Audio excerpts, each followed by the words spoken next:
The reviews for Cities Skylines 2 are out, and at least at the date of this recording, we are sitting at an average of 76 at Metacritic, and I have seen already a lot of people saying that this is really bad, this means the game is shit, and this might be the end of Cities Skylines 2 before it even started. So let's have a look at the review process itself, and then let's talk about the specific issues you might encounter in Cities Skylines 2.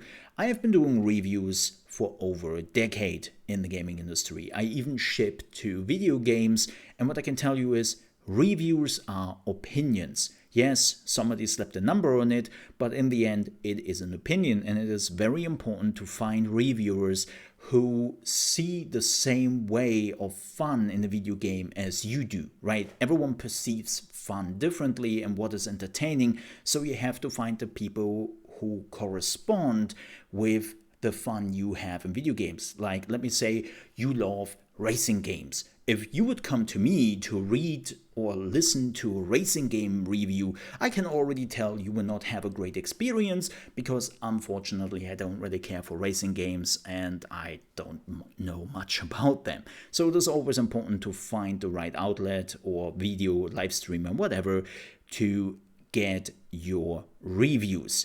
But that also means this is the reason why reviews vary that much, right? I always believe that a lot of games in the recent months and years got too many high reviews, and there were enough issues or like opinions which should have given a lower review score. Now it seems like with Cities Skylines at least, we are now in the territory of 76%, which doesn't mean that it is a awful game, a bad game. It means that this game has issues and it is not for everyone.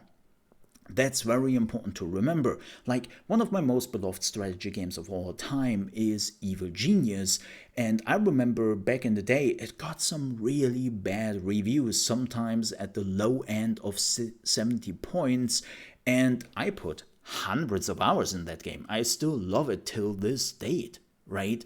So that hasn't really changed my opinion on the game. It just means that the people who played it found the issues, noted them, and had to remove points from an imaginary review score.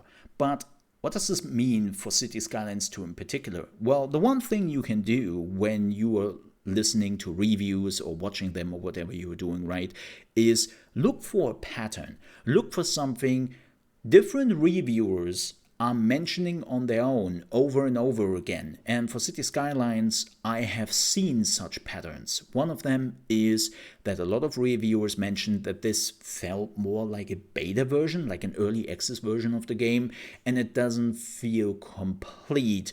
There are a lot of bugs, a lot of issues, and there were even some features they felt they could have taken just a little bit more time. The second point a lot of reviewers mentioned is performance. Yes, I know Paradox has already announced that the performance will not be great at release, but it seems like a lot of high-end machines from different reviewers had actually issues, not just to get to 60 FPS, but actually to maintain the 30 FPS, and they had to use DLSS or FSR to even get close to the 30 FPS from time to time. And that is of course not good. Now let's keep in mind, when Cities Skylines 1 came out, the FPS was also really bad and a lot of people struggled to even maintain the 30 FPS.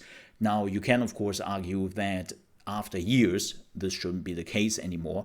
And I don't want to excuse that. I don't want to protect the developers for bad performance. What I just want to say is that a lot of people, even though they had bad performance, completely loved Cities Skylines and still played it. So you have to make your own decision if that is a deal breaker for you or if you can just continue to play the game. The third point I have seen quite a bit reviewers mentioning are the tools, right?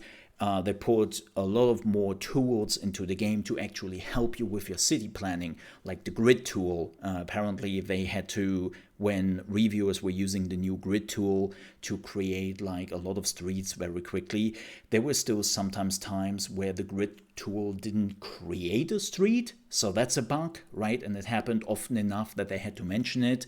Or the terraforming tool. Now the terraforming tool is not new, but I always felt in the first one, personally, it felt a little bit sloppy and it could have been more snappy, right? And it seems like that sloppiness is still in the second game, but the problem is now that terraforming is becoming more like a must-have than just like a nice-to-have. So a lot of reviewers mentioned that before they even could start to build their dream cities, a lot of them had to terraform very often. And for the first part of the game, it felt more like you were playing a terraforming game and not like a city builder game. Now, with all that said, I haven't played the game myself. I totally admit that. I don't have an early access version. I didn't get a review copy. I have no connections to Paradox, right? Because I'm too small for them. And I don't know if that is true. I will see it myself with all of you on Tuesday when the game is coming out. And then I will definitely also make a review on it a few days down the line. And I'm looking forward to that.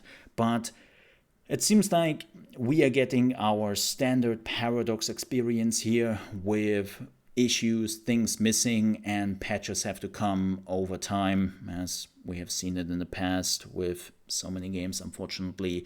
And if you really want to play this game day one, then you have to look for the things which will entertain you till all the other things are fixed.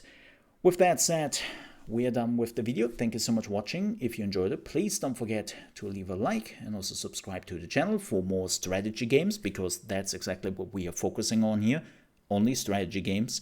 And if you still have some comments or questions, let me know down below in the comments. Thank you so much for watching, stay safe, and I'll see you next time.